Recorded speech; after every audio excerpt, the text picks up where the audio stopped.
A below ground root cellar can cost you anywhere from $10,000 to $30,000. A caterpillar tunnel like this for your family will cost you about $3,000. By the end of this video, I'm going to show you 11 crops I store fresh in the ground through my Wyoming winter that gets down to negative 20 degrees Fahrenheit every year without a root cellar. I'm Zach Buckle. I own this 1/3 of an acre vegetable farm where we harvest fresh 12 months a year in Zone 5, Cody, Wyoming. If you want your backyard to be filled with food just like this next year, check out my free Backyard Farm Launchpad at the link in the description below, where I show you how to set up a really easy, no-dig garden just like this farm in your backyard in 4 easy steps.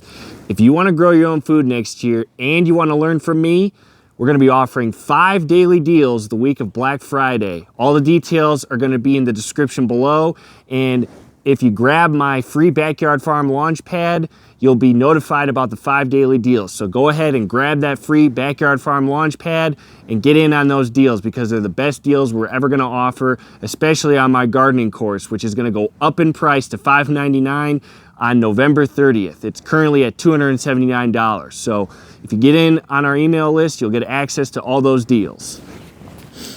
So the first crop I'm gonna talk about is everybody's favorite vegetable ever, kale.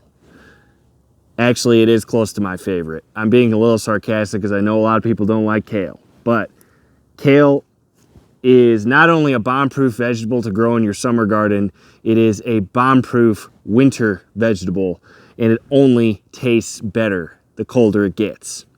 Frost is your friend when it comes to all the crops I'm about to talk about. This kale was seeded around August 1st. It was transplanted around September 1st. And as you can see, it's actually a little under mature, but it's close enough. We're gonna get about 3/4 of the yield that I wanted to out of this kale, but this stuff will last easily past temperatures of 15 degrees Fahrenheit without any protection. And once it gets colder than that, we'll start to cover it with row cover just like this, in 1 layer, possibly 2 layers if it gets below 0. But this should last deep into January, no problem, even in our crazy cold climate. So if you live in any place that's warmer than Wyoming, so anywhere that's a Zone 5 or higher, this is gonna be a walk in the park for you. You might even be able to do it outside without a greenhouse. But all you gotta do to make this happen is make sure you plant it on time, which I will link a winter seeding guide from Johnny's in the description below if you really want to geek out about this, because it does need to be specific to your latitude. But this is one of my all-time favorites for winter because it just gets so much sweeter. I call it winter sweet kale at the market because it's just candy. It's so much different than anything you're gonna get at the store. It's so much different than any kale you're gonna eat in the summertime. You might even convert your kale hating family to like this because it tastes like sugar has been added to it. So kale is a bomb-proof one, and all you gotta do is grow it to maturity and protect it when it gets crazy cold. That's it. No extra work, no canning, no nothing. So kale is a bomb-proof one. I consider this to be about a level 4 in terms of cold toughness, and 5 being the toughest, 1 being the least tough. This is a 4 on a scale of 1 to 5 for me. And here's a pro tip about kale in the winter. A week ago, this kale looked exactly like this on the plant. See how droopy that is and sad?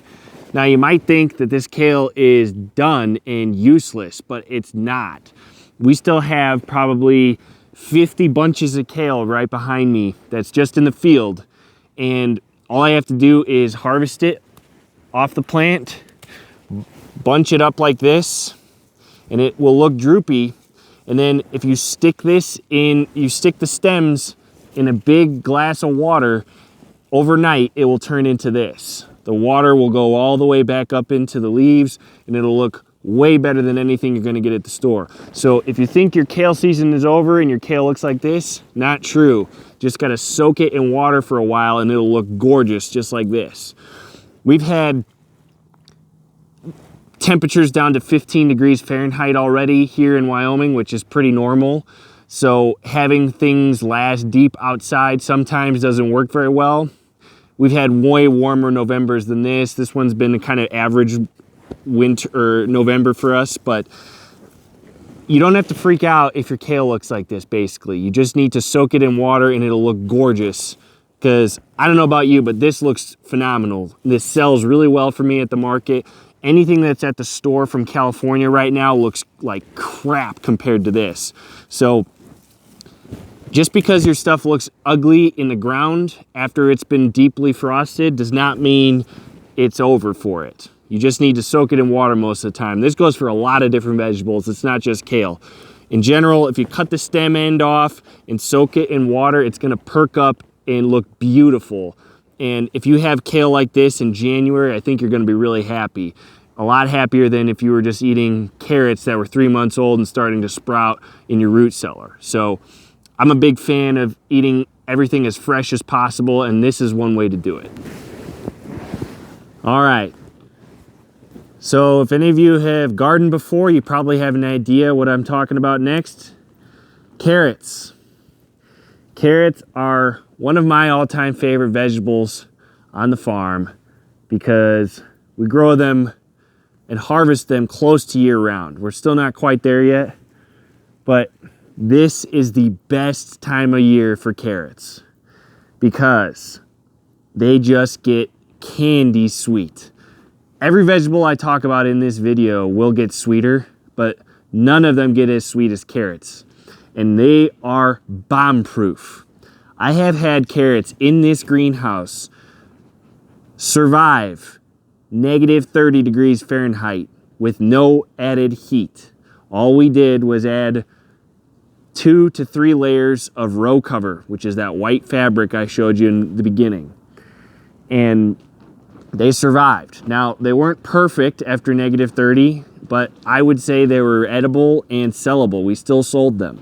They were a little bit damaged the first inch or two, but literally the ground was frozen solid 6 inches deep. I could not dig them out for weeks until the ground thawed, and they still were relatively okay. I would say they were better than storage carrots in a root cellar in February because I've seen that many times, and those kinds of carrots will start to sprout and look a lot more disgusting than the ones that I pull out of the ground this way. All you have to do to make this happen is make sure you seed them and germinate them at the correct time, which for us is August 1st. And they're going to be mature by the last 10-hour day, which for us is November 7th, which was pretty much last week. And now we have close to 900 pounds left in the ground. I've already started harvesting a little bit of them, so it's not quite 900. Actually, it probably still is, because our yields are off the charts right now on these carrots. But these are my favorite crop for the winter because they draw people to my booth because they're so sweet. You cannot get carrots this sweet anywhere else. And we call them candy carrots for that exact reason, and everybody knows what that means. Like little kids come up to me and ask me about candy carrots.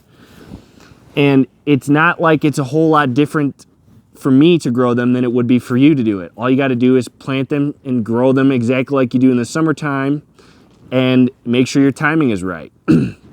It's very easy. It is way easier than harvesting these and storing them for the winter because all I have to do now is whenever I want candy carrots, I come out and harvest exactly what I need for the week.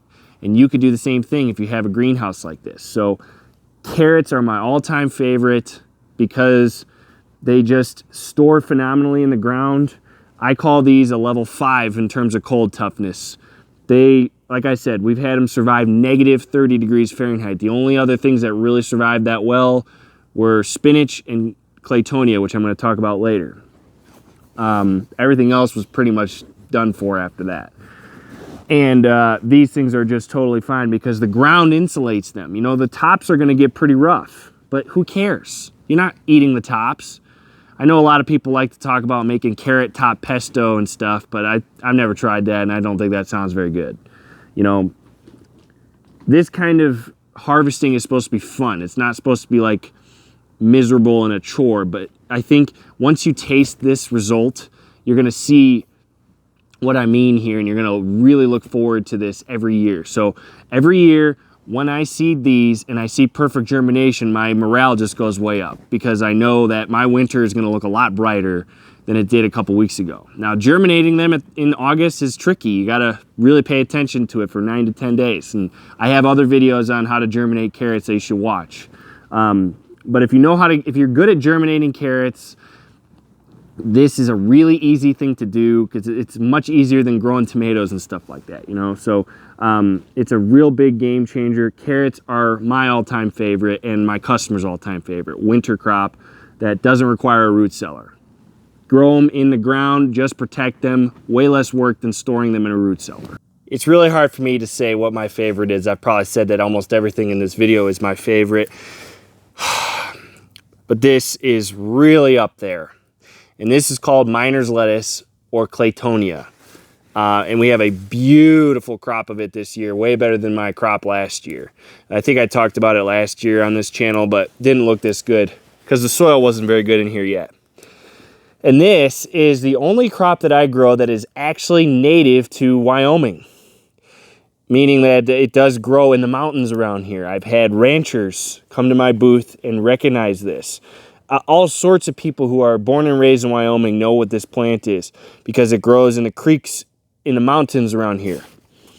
And the reason for that is it is ridiculously cold hardy.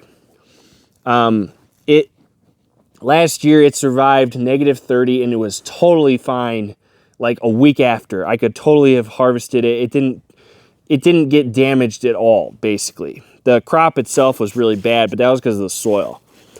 And so we have this huge amount of salad greens here. It's kind of weird looking, you know, it's a really weird looking plant. You know, but it tastes a lot like lettuce to me. That's why they call it miner's lettuce. And I think it's because gold miners or something were eating it to stop from starving or something when they were mining gold. I don't know where that came from, but it grows in the mountains around here. And I think it's probably native to most of the Rocky Mountains all over America. But it tastes delicious. It's like watercress and lettuce. And the beautiful thing is you harvest all this, and then in March it comes back and flowers. And all of these leaves will have this beautiful white flower in the middle that looks absolutely gorgeous in a salad mix bag. You know, these are the little things that, you know, I'm just so passionate about this. You cannot get this in the store, ever. There's all these little nuances when you start growing your own stuff that you'll never get in the grocery store. It's all, every single time of year has its own thing to get excited about. And this is one of the things I get excited about because it's such a weird looking plant. It doesn't look like anything you've probably seen in most seed catalogs. You can get this at Johnny's Seeds, by the way. Seed's kind of expensive, but it's so small that it lasts for it. You know, you can stretch it out for a long time. But and I bet you could actually save the seed on this, but I don't know how to do that. But it is one of my all-time favorites. It's kind of tricky to get the timing right. We planted this August 25th. And if you get the germination to work, it works really well. That's tricky, though. It's about as hard to germinate this as carrots. You need to water it every day because the seeds are so small. It's really easy for them to dry out. But once you get that down, it's such a delicious salad. I mean, putting this on a burger in January or something is going to really make January a lot brighter for you, you know. Having anything green like this when there's like a foot of snow outside and it's below zero, I mean, it improves my morale a lot. I just feel a lot better when I'm eating this kind of stuff too. You know, if I'm eating some storage carrots that are 3 months old, like I'm not, it's great. Yeah, don't get me wrong. I have those too. We have a lot of storage crops, but I love having stuff like this that can be so fresh through crazy cold weather because it makes my life force just bubble in a really depressing time of year. And when I find stuff like this that performs this well, you know, I just have to tell people about it. So that's what I'm here doing. Miner's lettuce, you got to try this. If you have a greenhouse of any kind, start goofing around with it, man, because it is so worth it. It's as tough as spinach or carrots, which I'm going to talk about elsewhere in this video. Okay, so here's another fun crop, baby kale. So we got regular kale over here. This is baby kale, which is basically regular kale. You just seed it like you would arugula, Tokyo Bekana, or a baby green in your garden. So you seed it in 6 rows on a 30-inch bed, really densely. Just follow what the seed packet's instructions are on that. And you can grow it like a baby green, and it's much tenderer this way than it is like a full bunch of red Russian kale. So this is really cold hardy. We don't really worry about it till it gets below 15 degrees Fahrenheit, and then we start protecting it. And as you can see, there's a little bit of frost damage on some of this, but that's just the plant getting acclimated to the cold. All of these plants will get shocked a little bit the first time it gets super cold, but then the plant starts to pump the antifreeze into itself and becomes a lot tougher and acclimated to the cold. So I've had this survive -30, no problem. It just, you know, we couldn't harvest it probably in February, but once March came around, this thing started to grow again like crazy. So the plant itself was still alive. That's a key detail, because not only can you harvest it deep into the winter, it comes back in March and you have a huge abundance of green, nutritious food coming out of the ground, because the roots are very well established and they're just going to grow really fast at that point. So it's really easy. This was seeded September 24th. That's so late in the season. That's after our average first frost, and we still seeded it and got a crop. Huge benefit to that. You know, that is a really good crop to fit into a tiny growing season like ours. So it's an amazing fresh food to have deep through your winter, before and after those -20 blasts. All you got to do is cover it with 1 to 2 layers of row cover, and you're pretty much going to be fine. You will be able to eat it at some point during the winter. Okay, so this is another one of my favorites, parsley. Parsley is ridiculously cold hardy. This I would also put in the category of level 4 on the cold toughness. I've had this last no problem through that -30, and it's much tougher than the other things that we're going to talk about in this video, like cilantro and lettuce and stuff like that. And it's so sweet, again, once it gets cold. I mean, I could just taste the sugar in it right now. It's so much sweeter than any parsley you get in the summer. It's a little trickier than everything else in this video. It takes a lot more planning in advance because parsley takes forever to grow. We planted this bed August 5th, I believe. So the transplants were planted August 5th. That means they were probably seeded around mid-June. So that's really far in advance. You really got to be planning in far in advance for that. But I know how valuable parsley is for me, because there's 300 bunches of parsley here in one bed. That's a lot of parsley. And, you know, if you're into nutrition, herbs like this are so valuable to you in the wintertime. You want to talk about vitamin C? This thing's packed full of that.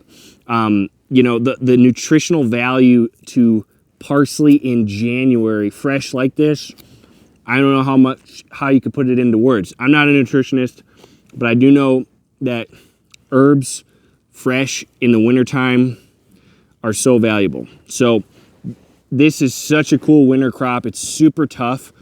You just have to seed it really, really early, and you kind of have to be good at germinating it because it's hard to germinate. It takes, you know, 2 weeks to 21 days to germinate. But once you get good at growing it, you can grow a really big plant like this. And these are planted at 10-inch grids. So it's not that many plants, you know, but in a greenhouse environment like this, it's really easy to keep this one alive through the winter. So I'm excited that we're going to have some fresh nutrition for my customers through the winter, and with very little protection, you know. I think I would probably prefer these plants to be a little bit smaller. I probably should plant it a little bit later, because I found in my experience, the bigger the plants, the harder they are to keep really, really nice through those insane cold snaps. So we'll see how well this works. But we'll see. You know, each plant has a different level of toughness. And this is actually going to be a little bit new for me because I've never grown it in. The last time I did this, it was a little bit better greenhouse than our caterpillar tunnel. But I'm still pretty confident we're going to get this deep into the winter.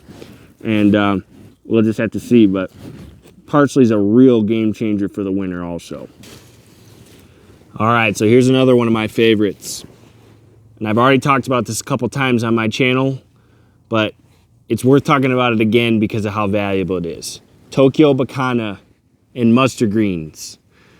I kind of put them together because I always grow them together to make a winter salad mix. In my experience, lettuce is really hard for me to do in the winter so far. I think once I have really fancy greenhouses, it'll be easy.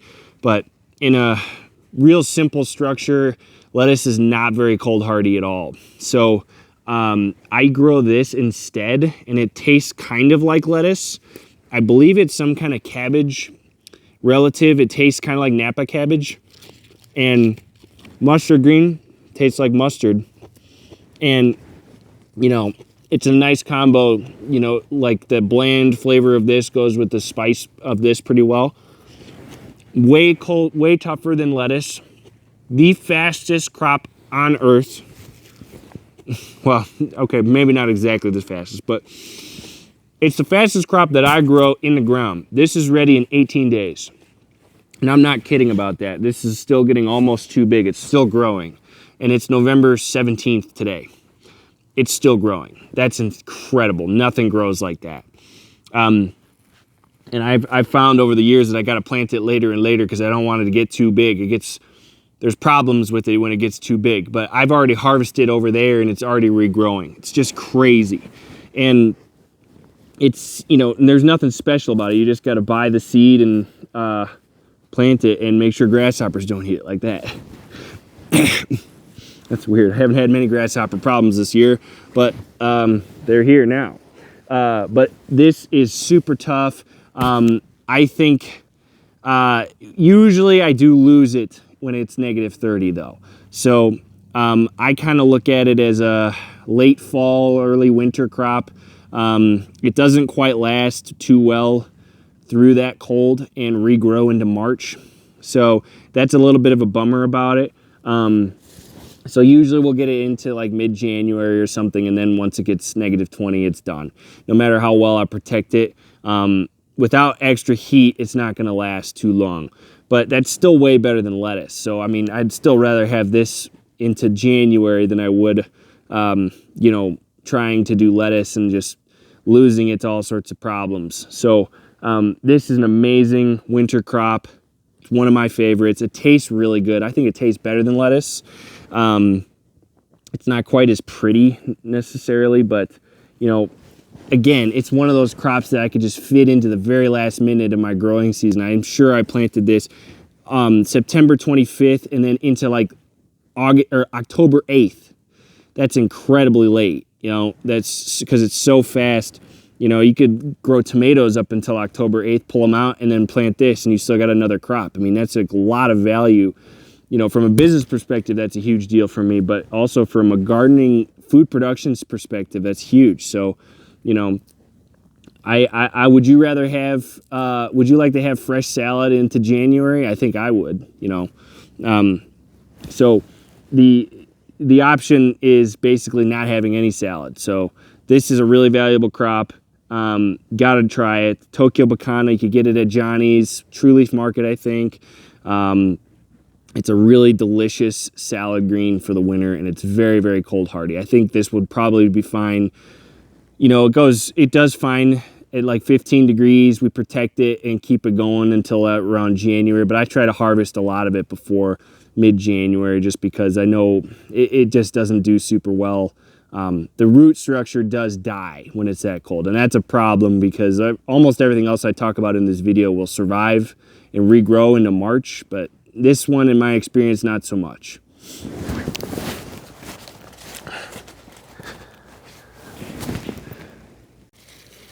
All right, so another phenomenal winter crop, and probably the backbone of our winter business is spinach. It's not exactly my favorite. I love it, but I mean, it's still, I think I get a little more excited about like miner's lettuce personally, but it's close. This is the backbone of our business in the wintertime. You know, this stuff is as tough as Claytonia, and everybody knows what it is. You know, in terms of like selling, everybody knows what spinach is.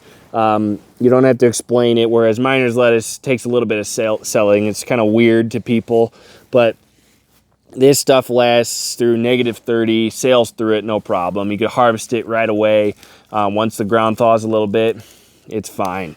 And it's as simple as growing it on time.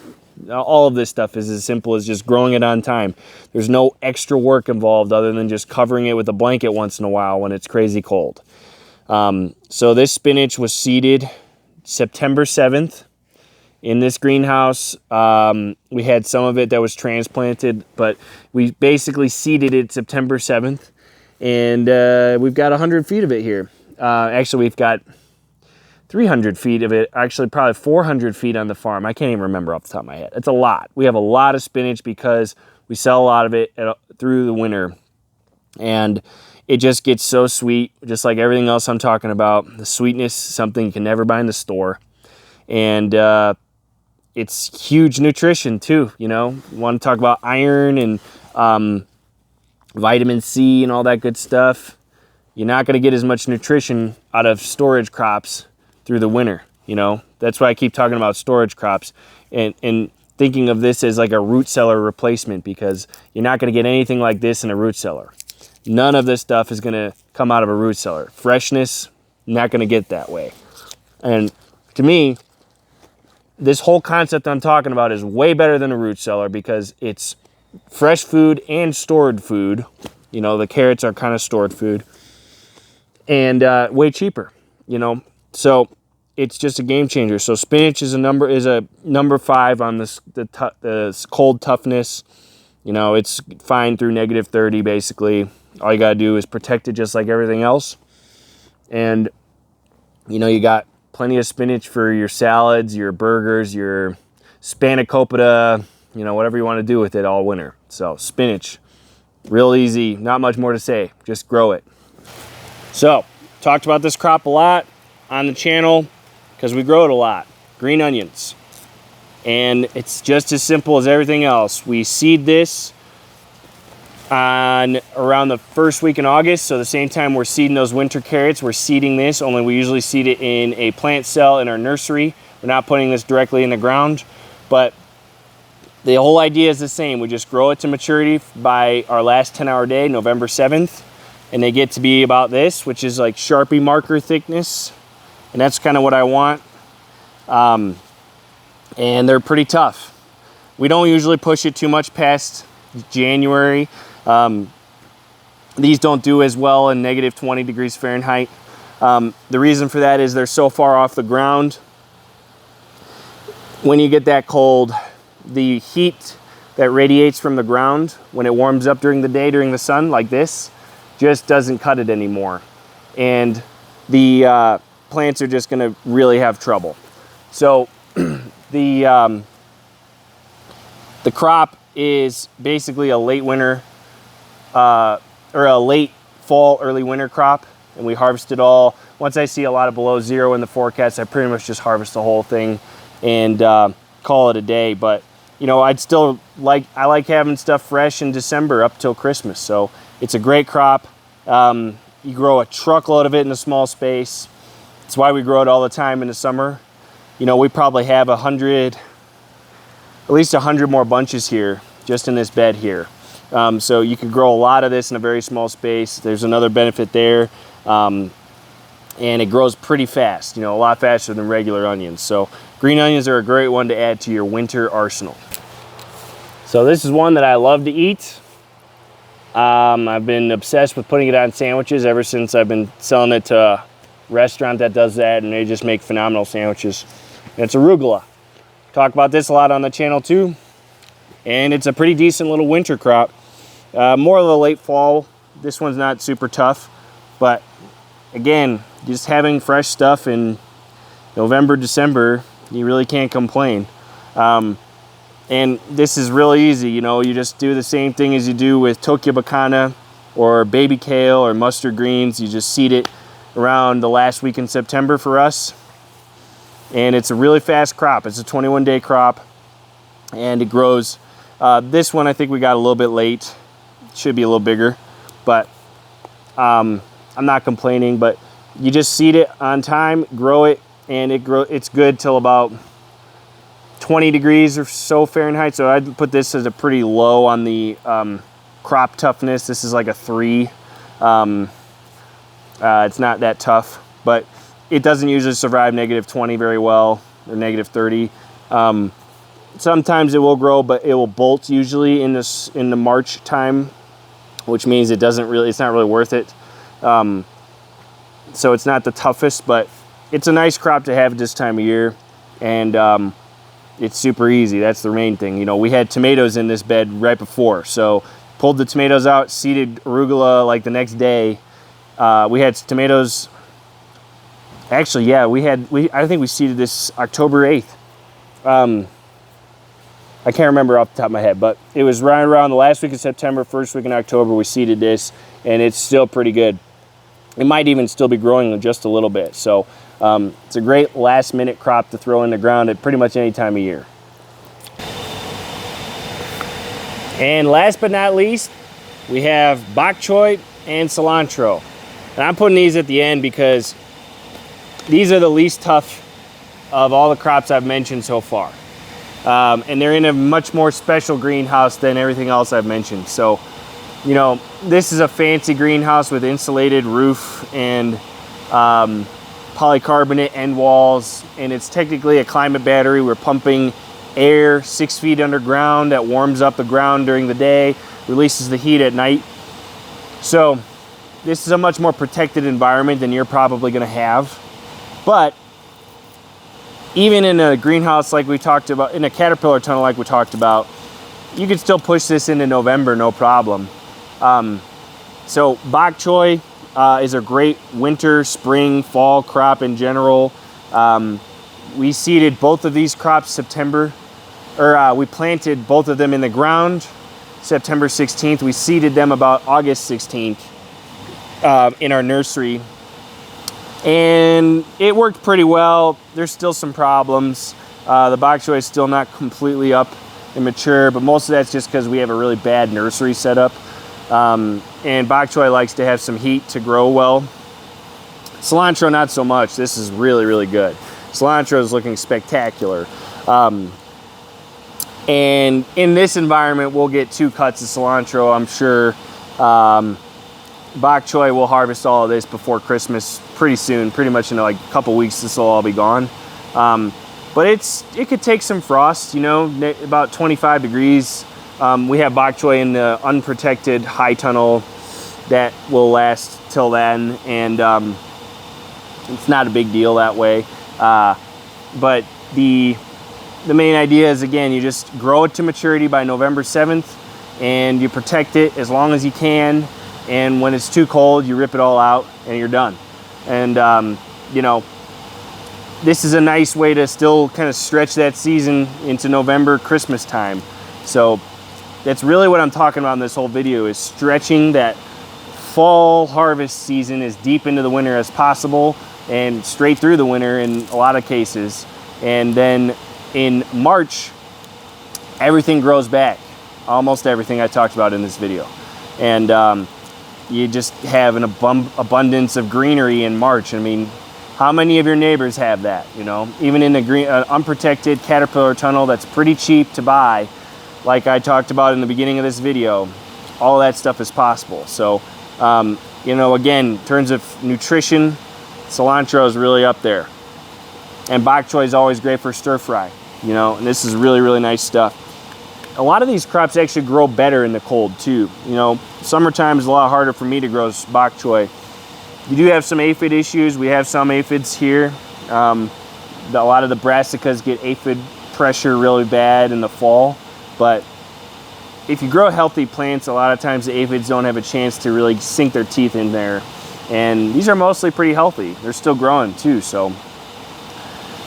So yeah, there's your crops for winter that we're growing this year. There's a few more out there, but I just want to display what we're doing, so hopefully it inspires somebody out there to give it a shot in their climate. And if you're serious about growing food in your backyard, check out my free Backyard Farm Launchpad at the link in the description below, where I go over how to set up a no-dig version of this farm in 4 easy steps. And if you're watching this in November of 2024, don't forget we have 5 Black Friday deals going on the week of Black Friday. All the details are in the description below. Hope you enjoyed that, and we will see you in the next one. So, as you can probably tell, this video is really only about the crops to focus on if you want to try this winter growing and harvesting technique. If you want to know a lot more about how to grow like this and how I plan out my whole seeding schedule, check out the video here, because this explains a lot more about the concept of winter harvesting or winter growing, and it'll help you a lot if you really want to try this. So check out this video here. I hope you enjoyed that video, and I will see you in the next one.